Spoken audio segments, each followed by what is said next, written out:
What's up, guys? Welcome to April 29th as we dive into 2 Samuel chapter 17, verse 15, where it talks about David escapes through the wilderness.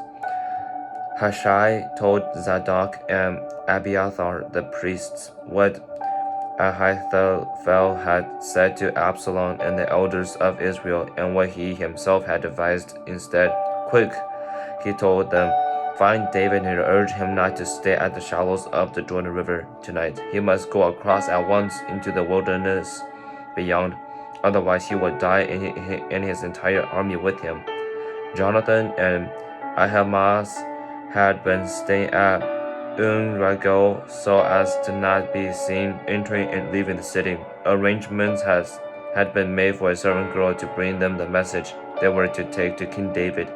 But a boy spotted them at En-Rogel, and he told Absalom about it. So they quickly escaped to Bahurim, where a man had hid them down inside a well in his courtyard. The man's wife put a cloth over the top of the well and scattered grain on it to dry in the sun, so no one suspected they were there. When Absalom's men arrived, they asked her, have you seen Ahimaaz and Jonathan? The woman replied, they were here, but they crossed over the brook. Absalom's men looked for them without success and returned to Jerusalem. Then the two men crawled out of the well and hurried over to King David. Quick, they told him, cross the Jordan tonight. And they told him how Ahithophel had advised that he'd be captured and killed. So David and all the people with him went across the Jordan River and during the night, and they were all on the other bank before dawn. When Ahithophel realized that his advice had not been followed, he saddled his donkey and went to his hometown. So he set his affairs in order and hanged himself. He died there and was buried in the family tomb. David soon arrived at Mahanaim. By now, Absalom had mobilized the entire army of Israel and was leading his troops across the Jordan River. Absalom had appointed Amasa as commander of his army, replacing Joab, who had been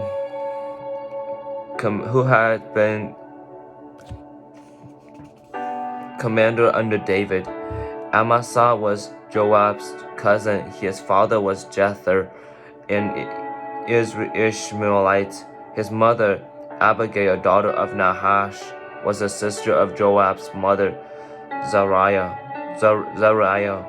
Absalom and the Israelite army set up camp in the land of Gilead. When David arrived at Mahanaim, he was warmly greeted by Shabi, son of Nahash, who came from the Rabbah of the Ammonites, and by Machir, Ner, son of Ammiel, from Lo-Debar, and by Barzillai of Gilead from Ragalim.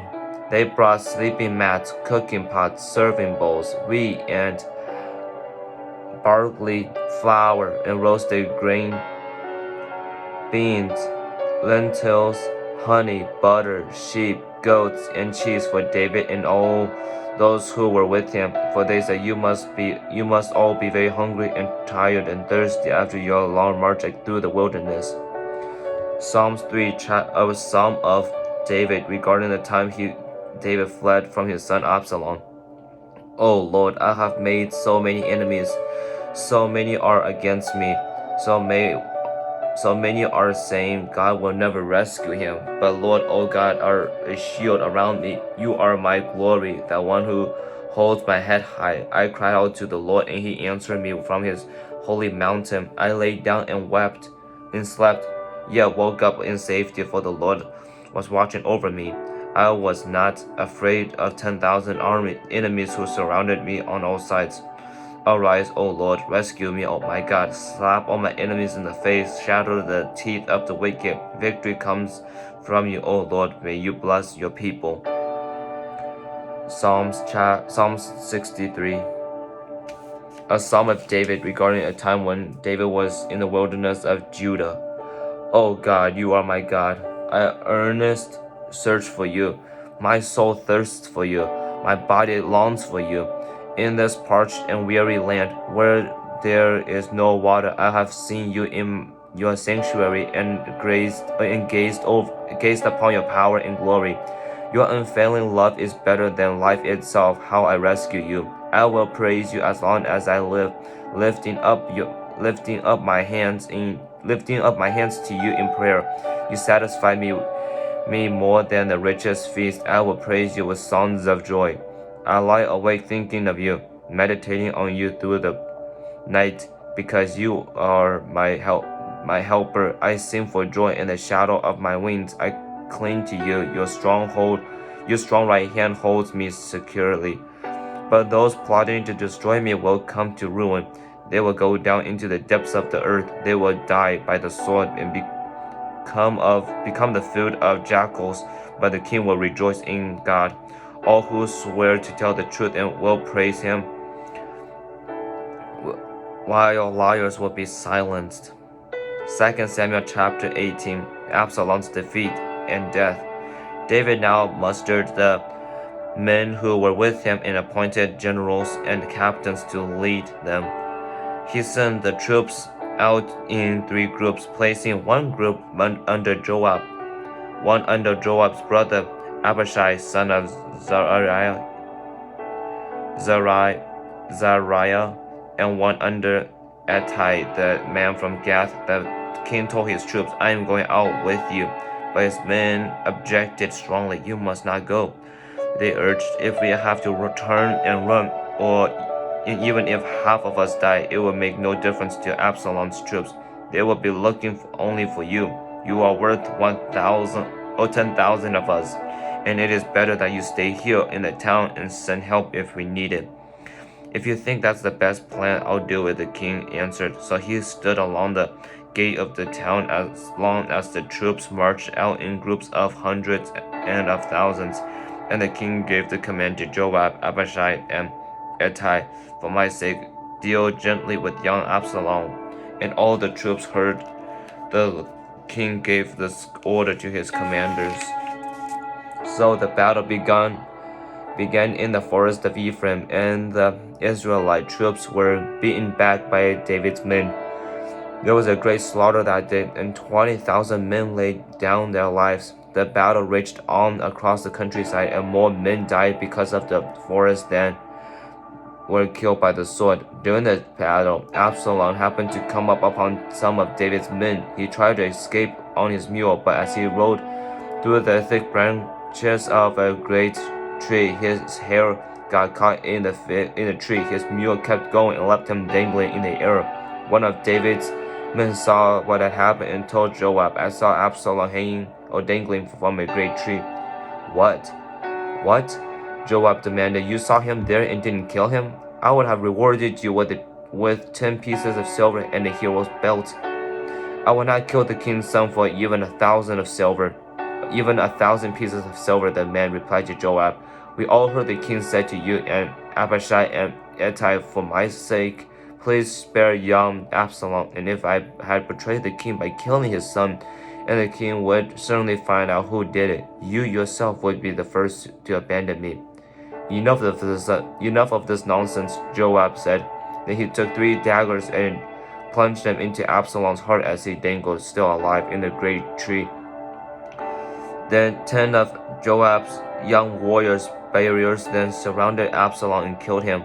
Then Joab blew the ram's horn, and his men returned from chasing the army of Israel. They threw Absalom's body into a deep pit in the forest and piled a great heap of stone over it, and all Israel fled to their homes. During his time, Absalom had built a monument to himself in the king's valley, for he said, I have no son to carry on my name. He named the monument after himself, and it is known as Absalom's monument to this day. David mourns Absalom's death. Then Zadok, son of Ahimaaz, said, Let me run to the king with the good news that the Lord had rescued him from his enemies.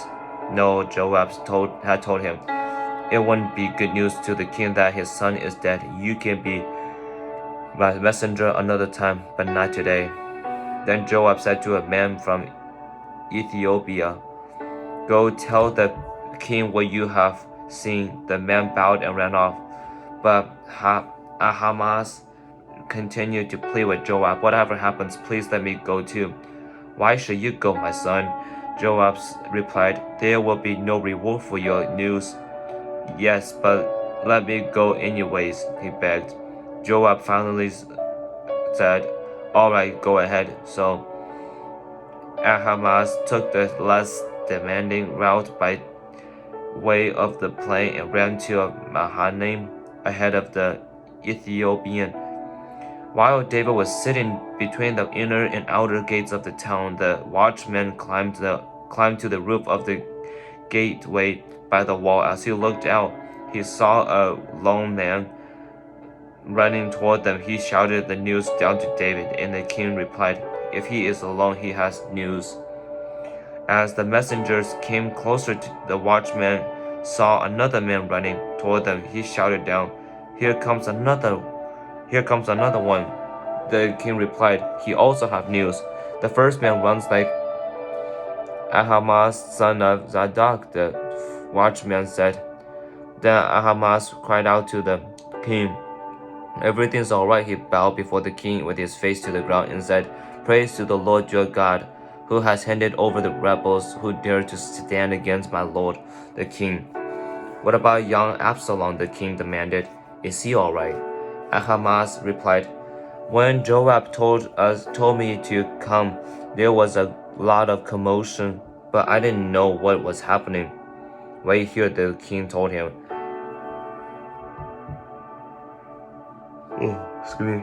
Excuse me. Wait here, the king told him. So Ahimaaz stepped aside. Then the man from Ethiopia arrived and said, I have good news for my lord the king. Today the Lord has rescued you from all who rebelled against you. What about young Absalom? The king demanded, Is he all right? And the Ethiopian replied, May all your enemies, my lord the king, both now and in the future, share the fate of that young man. The king was overwhelmed with the emotion.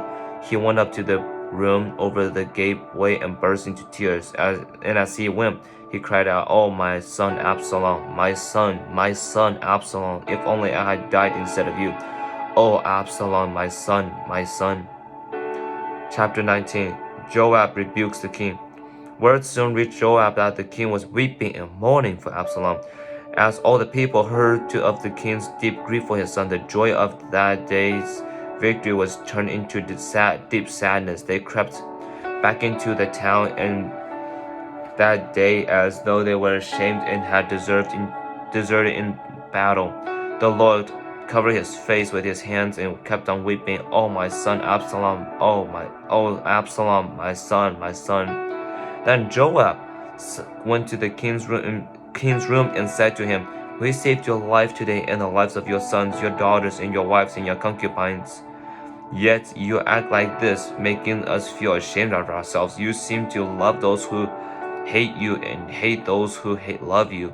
You have made it clear today that your commanders and troops mean nothing to you. It seems that if Absalom had lived and all of us had died, you would be pleased. Now go out there and congratulate your troops, for I swear by the Lord that if you don't go out, not a single one of them will remain here tonight. Then you will be worse off than ever before. So the king went out and took his seat at the town gate, and as the news spread throughout the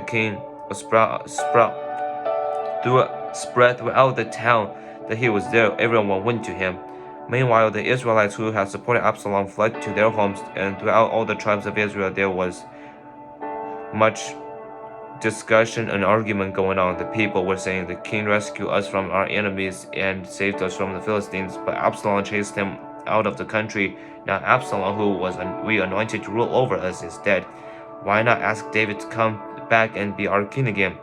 Then King David sent Zadok and Abiathar the priests to say to the elders of Judah, Why are you the last ones to welcome back the king in his palace? For I've heard that All Israel is ready. You are my relatives, my own tribe, my own flesh and blood. So why are you the last one to welcome back the king?" And David told them to tell Amasa, "Since you are my own flesh and blood, like Joab, may God strike me and even kill me if I do not appoint you as commander of my army in his place." Then Amasa convinced all the men of Judah, and they responded anonymously. They sent word to the king, "Please return to us and bring back all who are with you." David returns to Jerusalem. So the king started back to Jerusalem, and when he arrived at Jordan River, the people of Judah came to Gilgal and to meet him and escort him across the river. Shimei, son of Gera, the man from Bahurim in Benjamin, hurried across with the men of Judah to welcome King David. 1,000 other men from the tribe of Benjamin were with him, including Zabad, the chief servant of the house of Saul, and Zabad's 15 sons and 20 servants. They rushed down to the Jordan to meet the king. They crossed the shallows of Jordan to bring the king's household across the river, helping him in every way they could.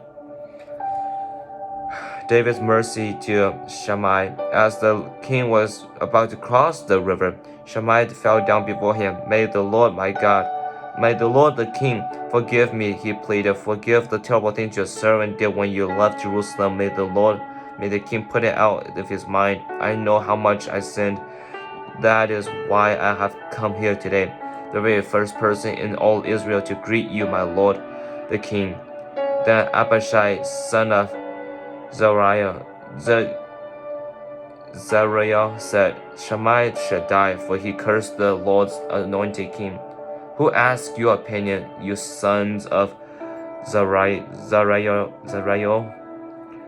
David exclaimed, Why have you become my adversary today? This is not a day for execution, for today I am once again the king of Israel." Then turning to Shimei, David vowed, "Your life will be spared." David's kindness to Mephibosheth. Now, Mephibosheth, Saul's grandson, came down from Jerusalem to meet the king. He had not cared for his feet, trimmed his beard, or washed his clothes since the day the king left Jerusalem. "Why didn't you come with me, Mephibosheth?" the king asked him.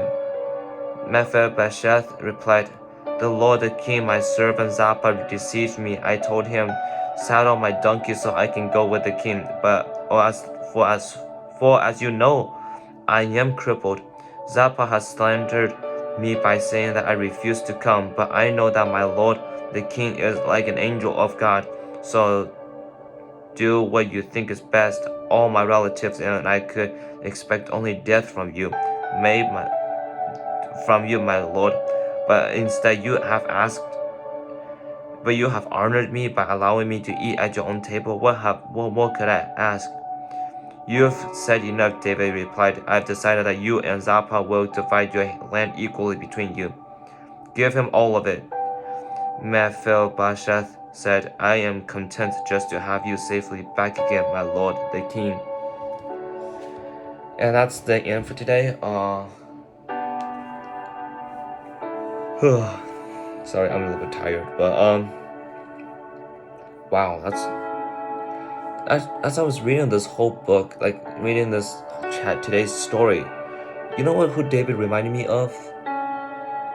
David's love reminded me a lot of God's love. Absalom, who rejected David, who tries to kill David actually, somehow David still has the heart to basically he's so sad by what Absalom did. He mourned for him. A man who tries to kill his own son tries to kill him, and yet David mourns for him. And it just shows that it's David's the parts of the Bible, I forgot where in the Bible it talks about how David is like a man after God's own heart. It's like the way David acts is just so godly. It's like it reflects a lot of God's character. We're all created in the image of God. We treat each other terribly sometimes, and we also treat each other with kindness as well. But it's just like it's crazy how like God's love is still has the capacity to love all of us. When we have mocked him, when we have cursed at him, throwing fists at him, nail him to the cross, and yet God still loves us. I don't understand how that's even possible. And then when a soul is lost, lost to hell, God is like, I can imagine God be like crying over this person. I'm just like, God, why are you how can you possibly be grieving over a loss of one soul? But I realized like that's just who God is. God does not care how many people may have lost their soul or been saved. He's gonna act in accordance as if that one person is his own whole world and things.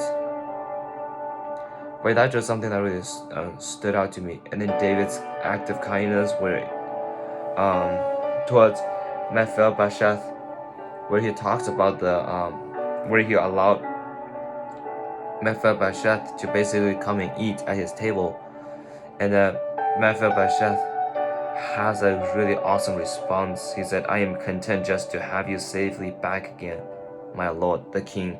And that's how most Christians should be acting. It's like we should have the desire to want to follow God. We should have the desire to have a deeper understanding and relationship with God. We shouldn't be Christians want to be those weak Christians who's like afraid of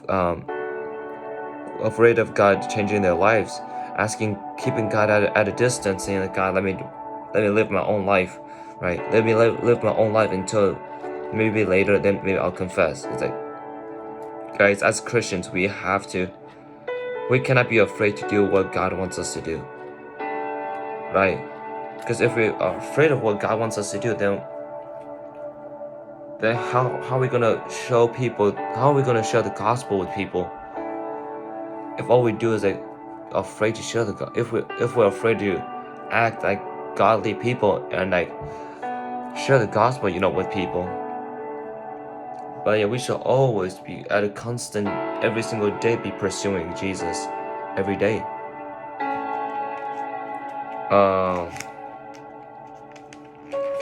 That's impressive. But yeah, Joab. I don't know what's wrong with Joab. Joab and his brother Abishai, I think that's his name. It's like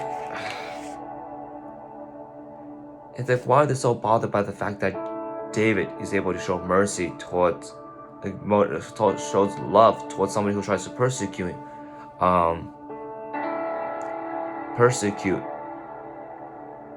tries to kill him. But then I realize Absalom is acting out of the ways of this world. It's like, and what I mean by that is, this world, when somebody hurts you, you hurt them back. When somebody hates you, you hate them back. If somebody tries to kill you, you kill them. That's kind of the mentality of this world. Is like return evil for evil. And David is like didn't do that. He just, he didn't do any evil. Yeah, he didn't do any evil. He actually like mourned for his son, mourned for his enemies. And so before we go about hating people, maybe ask like, is that the most helpful thing to do? And then second of all, it's like how is that gonna solve anything?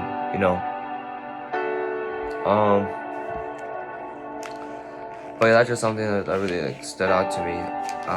It's like we tend to have this tendency of finding when somebody does something godly, when somebody does something good, we are able to find ways to rebuke instead of just appreciating the fact that they're acting something out of godliness, because because Jesus lives within them, and it happens that like the Holy Spirit overflows and comes out of the mouth of all.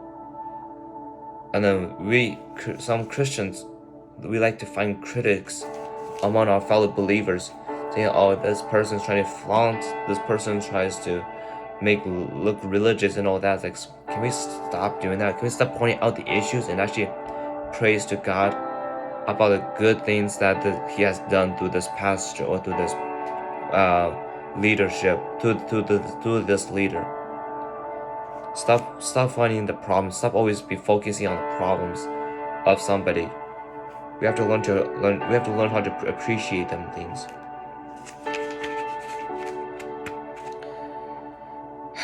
And then Psalm 3 talks about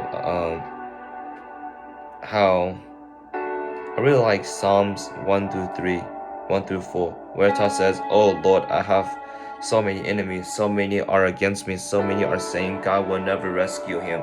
But you, O Lord, are a shield around me. You are my glory, the one who holds my head high. I cry out to the Lord, and He answered me from His holy mountain." That's just to show, like, when we follow God, when we follow Jesus, we're gonna make enemies among our peers, among our co-workers. It's crazy. It's like, that's how corrupt this world is. It's like they're gonna find every excuse to hate God, and as a way to hate God, they're gonna hate the people that does follow God, that does love God. And that's the thing about Satan. It's like, because he cannot be God, he wants to hurt God the most powerful, in the most painful way, which is by hurting his creation. And Satan has done a great job of that. But when we realize that no matter what happens, Satan is not gonna win. He has already lost the battle before he even started it. So realize that yes, people may be mean to you, people may hate you for your faith. I just pray that you will be able to stay firm in the love of God for you, and help you to understand that there's nothing in this world that's more important than the love that God has for you, no matter how badly somebody may criticize you and stuff. But yeah, that's what kind of Psalms 3 is about. And then Psalm 63, in the midst of, I love David. It's like, in the midst of his suffering, he is still able to rejoice. He's still able to find ways of loving God in the midst of his struggles. "Oh God, you are my God. I earnestly search for you. My soul thirsts for you. My whole body longs for you. In this parched and weary land where there is no water, I've seen you in your sanctuary and gazed upon your power and glory. Your unfailing love is better than life itself. How I praise you." And wow, power, dude. Psalms 63 verse 3 is so awesome. "Your unfailing love is better than life itself. How I praise you." That is absolutely awesome. I love that so much. "I will praise you as long as I live, lifting up my hands to you in prayer." And so, can we find moments when we have moments where we're going through something that's really hard? Can we pray to God and ask Him to give us a heart of gratitude for the things that God has done, and then be looking forward to the good things that God will be doing in our life. But yeah, with that being said, yeah, that's kind of what we kind of covered today. As a way to kind of end it, I just wanted to again read Psalm 63 verses 1 through 5.